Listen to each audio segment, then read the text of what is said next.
Umat Kristiani hari ini memperingati wafatnya Yesus Kristus dengan prosesi jalan salib. Minyak tanah bersubsidi dihapus, para perajin dan pedagang kompor minyak terancam gulung tikar.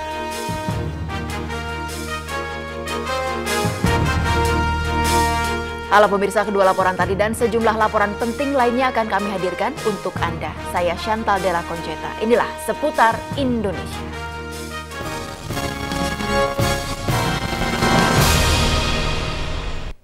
Ibu kota terasa sepi 2 hari terakhir ini. Selama libur panjang ini kemacetan tampaknya beralih ke kota Bandung, Jawa Barat. Sementara Pantai Anyer, Banten dan Kuta Bali juga dipadati wisatawan. Tampaknya butuh kesabaran ekstra mengemudi di kota Bandung, Jawa Barat hari Jumat. Jalan-jalan di kota ini, terutama di kawasan belanja dan wisata kuliner, macet luar biasa. Kendaraan yang sebagian besar asal Jakarta dan Bogor nyaris tak bergerak. 600 polantas telah diterjunkan, namun kemacetan sulit diatasi. Padatnya outlet ini tampaknya bisa menggambarkan bagaimana kondisi Bandung di hari-hari libur ini. Lokasi wisata lainnya yang juga dipadati pengunjung adalah Pantai Anyer, Banten. Cuaca tidak menentu tampaknya tidak menghalangi wisatawan berlibur di pantai ini. Sebagian besar wisatawan berasal dari Jakarta dan Tangerang. Pantai ini diperkirakan akan lebih penuh lagi hari Sabtu dan Minggu. Pulau Bali juga masih jadi tujuan wisata favorit. Seperti biasa, lokasi yang paling dipadati wisatawan adalah Pantai Kuta. Menurut pihak pengelola, jumlah wisatawan meningkat hingga 2 kali lipat sejak Kamis kemarin. Pantai ini diperkirakan masih akan dipadati wisatawan lokal hingga libur panjang berakhir hari Minggu. Tim koresponden RCTI melaporkan. Pemirsa, padatnya arus kendaraan akibat diterapkannya sistem buka tutup dari Jakarta menuju Puncak sore ini nampaknya sudah mulai tidak terlihat. Untuk mengetahui situasi terakhir di sana, kita temui rekan Aulia Wulan yang saat ini berada di kawasan Gadok, Jawa Barat. Aulia, pagi tadi kendaraan yang menuju ke arah Puncak ini masih terlihat cukup padat. Sore ini bagaimana situasinya di sana?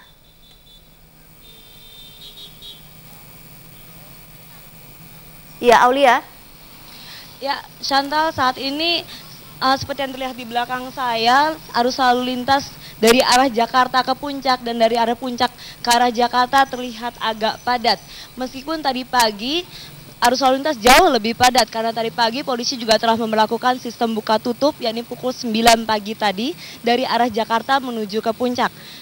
Dan berdasarkan data dari Polres Bogor sendiri, volume kendaraan pada hari ini lebih sedikit dibandingkan volume kendaraan pada hari kemarin yang diduga merupakan titik puncak arus lalu lintas dari daerah Jakarta menuju ke dari daerah Jakarta menuju ke Puncak. Yakni untuk hari kemarin volume kendaraan mencapai 20.000 kendaraan. Sementara pada hari ini jumlah volume kendaraan hanya setengahnya, yakni sekitar 10.000 kendaraan. Dan sesuai dengan perkiraan Polres Bogor, bahwa saat ini memang arus lalu lintas terlihat lebih lancar dibandingkan kemarin. Chantal. Ya, bagaimana dengan kendaraan-kendaraan yang menuju ke arah Jakarta? Apa sistem buka tutup ini masih juga diterapkan? Ya, Chantal, baru saja sekitar pukul setengah 6 sore tadi, polisi telah memperlakukan sistem buka tutup dan sekarang baru saja dibuka. Sekitar pukul 3 sore tadi, polisi memperlakukan sistem buka tutup untuk arus lalu lintas kendaraan dari daerah Puncak menuju ke Jakarta untuk melancarkan lalu lintas. Dan ini cukup efektif, Chantal, karena tadi sempat terjadi kepadatan untuk arus lalu lintas yang dari daerah Puncak menuju ke Jakarta. Dan baru saja polisi membuka sistem tersebut. Chantal? Ya, Aulia, kalau siang tadi lokasi-lokasi wisata di sekitar kawasan Puncak ini sangat padat dikunjungi para wisatawan. Nah, sore ini situasinya bagaimana? Apa masih juga banyak wisatawan yang berkunjung ke lokasi wisata di sekitar Puncak? Ya, Chantal, nampaknya Taman Safari masih menjadi favorit bagi para pengunjung atau para sebagian besar masyarakat yang berniat untuk menikmati liburan mereka di daerah Puncak. Karena berdasarkan pantauan rekan kami, Furkon Munarman, bahwa sekitar pukul 2 siang tadi terjadi kemacetan di simpang Taman Safari yang memang merupakan titik rawan kemacetan di Puncak ini. Sekitar 2 jam arus lalu lintas terhenti di situ karena adanya luapan volume kendaraan dari para pengunjung. Namun sayangnya pada ruas ke arah masuk dan keluar Taman Safari tersebut tidak terlihat personil polisi satupun. Padahal aparat kepolisian telah mengerahkan sekitar 240 personilnya yang merupakan pasukan gabungan dari Polres Bogor, Polsek Ciawi, Polsek Megamendung, dan Polsek Cisarua. Dan kondisi di dalam Taman Safari sendiri terlihat penuh, yakni berdasarkan data dari Taman Safari, jumlah pengunjung pada hari ini meningkat sekitar 80% dibandingkan pengunjung pada hari biasanya. Dan Chantal, dapat saya informasikan bahwa diperkirakan arus balik akan terjadi pada esok hari. Chantal. Baik, Aulia Wulan, terima kasih laporannya. Pemirsa, demikian laporan langsung Aulia Wulan dari Gadok, Jawa Barat mengenai kondisi terakhir situasi lalu lintas di sana. Pemirsa, jalur utama Tasikmalaya Garut, Jawa Barat sempat terputus total selama 1 jam akibat tertimpa longsor pagi tadi. Tidak ada korban jiwa dalam peristiwa ini, namun timbunan longsor menyebabkan ratusan kendaraan terjebak di jalur ini. Ruas jalan utama yang menghubungkan kota Tasikmalaya Garut tadi pagi tertimbun tanah longsor. Longsor di Kampung Cikaso, Desa Kutawaringin, Kecamatan Salawu, Kabupaten Tasikmalaya ini terjadi akibat hujan mengguyur Kabupaten Tasikmalaya dalam sepekan terakhir. Selain itu, tanah di sini tergolong labil dengan kondisi tebing yang curam. Tadi ada suara beletuk di sana. Coba dilihat langsung gedung gitu. Waktu itu hujan nggak? Enggak ada hujan. Sedang banyak kendaraan yang melalui sini kan? Enggak ada. Kosong. Longsor menyebabkan kendaraan bermotor yang ingin melalui jalur Tasikmalaya Garut tidak bisa lewat. Ruas jalan utama sepanjang 15 meter ini tertutup tanah setinggi 2 meter dan pepohonan yang tumbang. Karena Pemkab setempat belum menurunkan alat berat, warga sekitar kemudian bergotong royong membersihkan jalan dengan peralatan seadanya agar jalan bisa dilalui satu jalur. Sementara jajaran Polres Tasikmalaya bersiaga untuk melancarkan arus lalu lintas serta mengantisipasi kemungkinan longsor susulan. Dari Tasikmalaya, Jawa Barat, Asep Juharyono melaporkan. Umat Kristiani di berbagai daerah hari ini memperingati wafatnya Yesus Kristus dengan melakukan prosesi jalan salib, yaitu proses untuk mengenang kisah penderitaan Yesus sejak ia ditangkap, diadili dan disalibkan. Dengan mengenang penderitaan Yesus, umat Kristiani diingatkan untuk selalu peduli terhadap penderitaan sesama.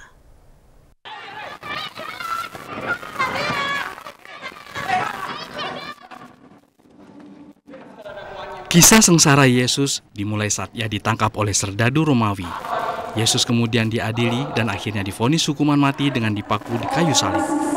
Yesus dipaksa berjalan memanggul salib di Bukit Golgota, tempat ia akan disalib. Dalam perjalanan itu, Yesus sempat bertemu Maria, ibunya. Maria sangat sedih melihat anaknya rela mati demi umat manusia. Drama yang digelar di Gereja Katolik Hati Kudus Yesus Surabaya ini membuat sejumlah umat terharu.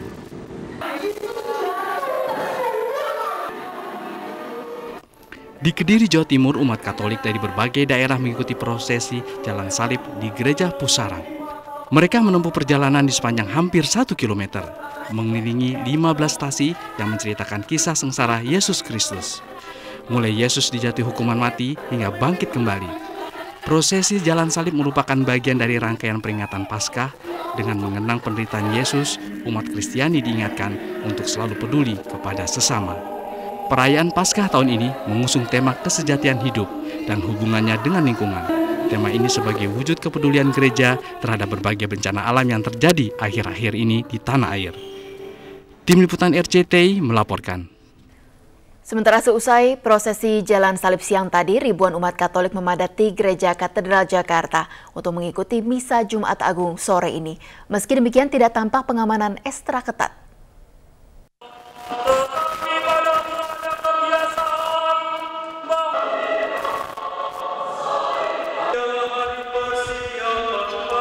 Misa Jumat Agung di Gereja Katedral Jakarta Pusat diikuti ribuan umat Katolik.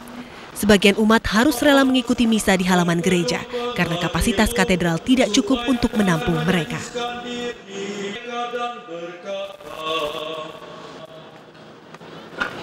Misa Jumat Agung diisi dengan pembacaan kisah sengsara dan wafatnya Yesus di kayu salib dan diikuti penghormatan salib oleh umat.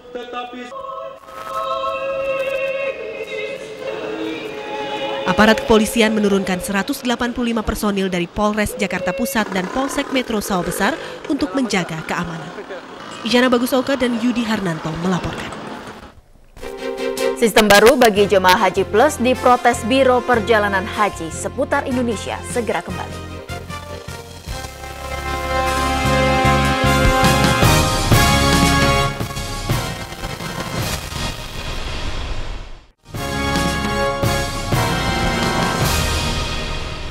Pemirsa, banjir kembali merendam 7 desa di Kecamatan Benjeng, Kabupaten Gresik, Jawa Timur. Selain mengenangi kawasan pemukiman penduduk, banjir yang terjadi akibat luapan Sungai Lamong ini juga mengenangi ratusan hektar areal pertanian penduduk. Di Madiun, banjir mengakibatkan sebuah jembatan ambrol. Banjir di Kabupaten Gresik, Jawa Timur ini terjadi akibat meluapnya Sungai Lamong. Luapan air sungai mengenangi setidaknya 14 desa di Kecamatan Benjeng. Banjir juga mengakibatkan ruas jalan di Kecamatan Balong Panggang putus, sehingga mengganggu arus lalu lintas dari Gresik ke Surabaya. Untuk menanggulangi banjir, warga meminta pemerintah membuat tanggul. Karena tidak ada tanggul, setiap kali musim hujan, air sungai meluap. Ya dari Lamong. Ini sudah berapa kalinya Bu, banjiran rumah Ibu? Nggak ngitung Mas. Dalam tahun ini sudah Keempat. Sudah berapa kali? Dalam 1 bulan 4 kali. 1 bulan 4 kali banjir ya. Camat Benjeng, Suryo Adi Wibowo mengatakan, untuk upaya jangka pendek pemerintah telah membagikan kantong berisi pasir agar digunakan warga untuk membuat tanggul-tanggul di lingkungan desa. Sementara di Madiun, Jawa Timur, banjir mengakibatkan jembatan utama yang menghubungkan desa Uteran dan Jatisari di Kecamatan Geger ambrol.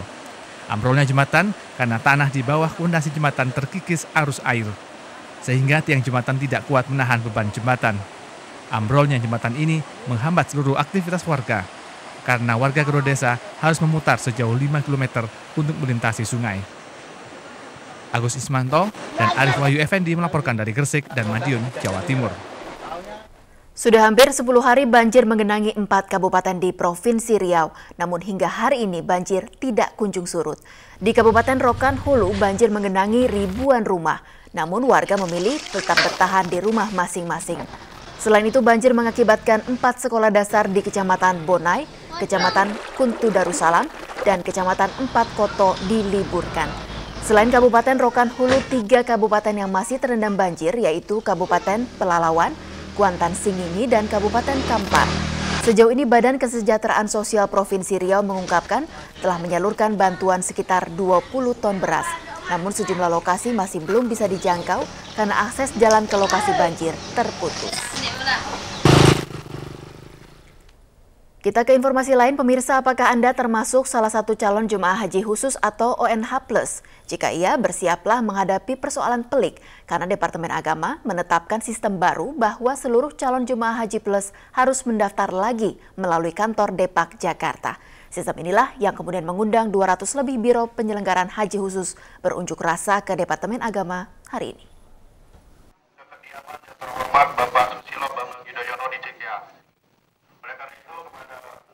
Departemen Agama Jakarta boleh jadi satu-satunya kantor pemerintahan yang paling sibuk pada tanggal merah hari Jumat.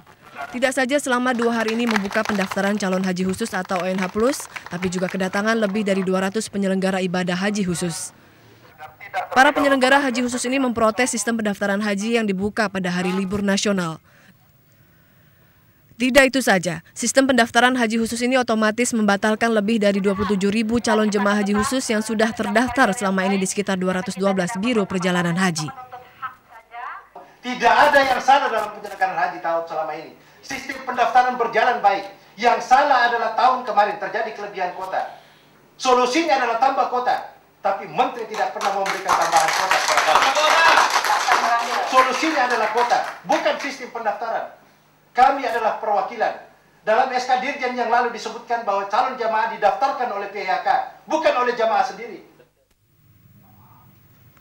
Atas tuntutan ini, Departemen Agama akhirnya memutuskan menutup pendaftaran haji khusus dan akan dibuka mulai Senin 24 Maret. Apa yang menjadi keinginannya, saya sekali lagi saya ingin pertimbangkan bahwa untuk kegiatan pendaftaran yang hari libur itu memang mestinya tidak ada.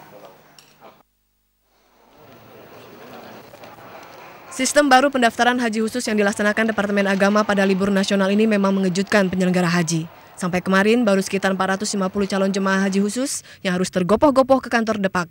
Apalagi Depak menerapkan sistem siapa cepat dia dapat. Depak mungkin bermaksud baik menertibkan model penyelenggaraan ibadah haji plus yang akhirnya berbuntut masalah pada haji tahun lalu. Namun model baru ini dinilai merepotkan karena setiap jemaah dari seluruh Indonesia yang sudah membayar di biro harus mendaftar lagi langsung ke kantor Depak dengan tarif $3.000 Amerika. Padahal selama ini setiap jemaah hanya cukup mendaftar di setiap biro perjalanan haji khusus.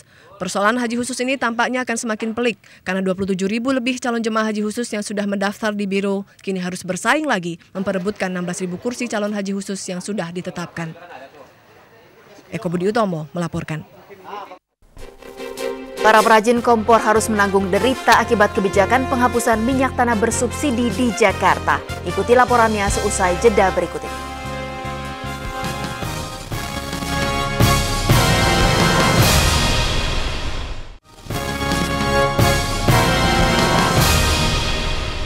Rencana kebijakan pemerintah menghapus subsidi minyak tanah di Jakarta Mei mendatang merundung kedukaan bagi perajin dan pedagang kompor minyak tanah. Bahkan sejak diberlakukannya program konversi minyak tanah ke gas, omset mereka turun hingga 90%. Kini mereka terancam gulung tikar.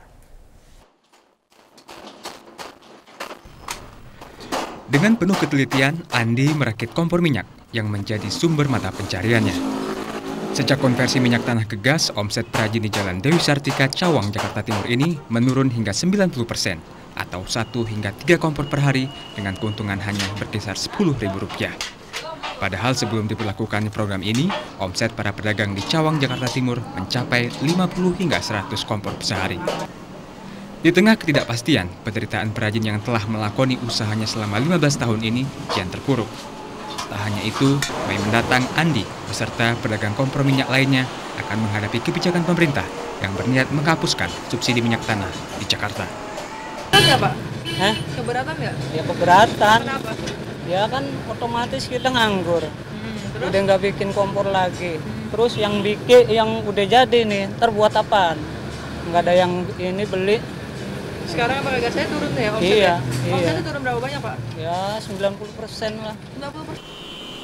Namun, penderitaan Andi tidak dirasakan Asep. Menurut pedagang yang menjual kompor gas beserta perlengkapannya ini, diversifikasi peralatan memasak menyelamatkan usahanya dari gulung tikar. Ya, lari aja ke kompor gas sekarang. Mau nggak mau. Setiap hari pasti ada yang beli ya kompor gas? Kompor gas pasti tiap hari ada. Kadang keluar 4, 3. Itu lebih bagus dibandingkan yang ini? Ya, lebih bagus. Saat sekarang? Pemerintah tentu memiliki tujuan tertentu dengan mencabut subsidi minyak tanah. Namun kebijakan ini tentunya memberi dampak tertentu pula bagi nasib sebagian orang, terutama para perajin dan pedagang minyak tanah. Windy Indriani dan Musjaya melaporkan. Apa yang membuat orang-orang ini tergila-gila dengan bis? Seputar Indonesia segera kembali.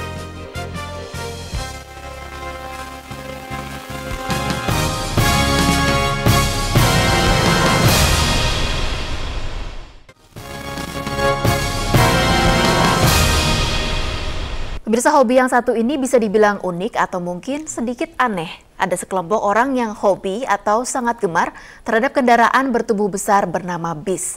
Mereka menilai bis bisa mendatangkan kesenangan tersendiri sehingga mereka menjuluki diri mereka sebagai penggila bis. Seperti apa kegilaan mereka terhadap bis? Berikut liputannya.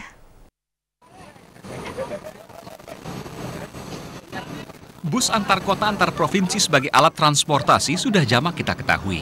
Namun tahukah Anda, ternyata ada sekelompok orang yang tergila-gila pada bus dan menggelutinya sebagai hobi.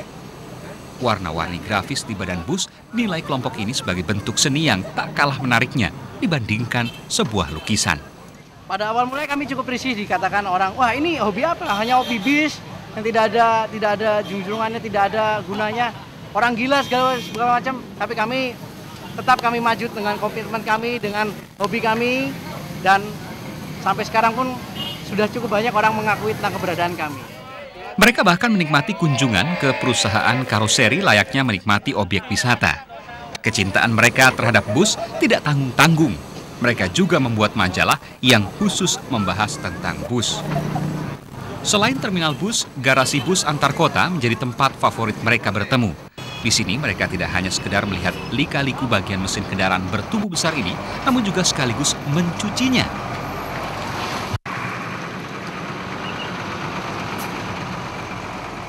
Hobi unik seperti ini ternyata mendatangkan manfaat bagi mereka yang berkepentingan di dunia bus tanah air. Toilet. Sebenarnya kita tahu kalau toilet itu kan hanya buat buang air kecil ya Pak ya. Di situ walaupun sudah ditulis, tapi masih banyak yang buang air besar di sana. Nah, ada suatu yang dimasukkan dari mereka bagaimana kalau misalnya dikasih kawat gitu. Jadi kita pikir oke juga, orang juga akan malu gitu. Komunitas ini memang berkeinginan menjadikan bus tidak hanya sebagai alat transportasi untuk mengejar keuntungan semata. Mereka juga bercita-cita bus di tanah air bisa memberikan pelayanan yang baik dan tentunya kenyamanan dan keselamatan bagi para penumpangnya. Tim Liputan RCTI melaporkan.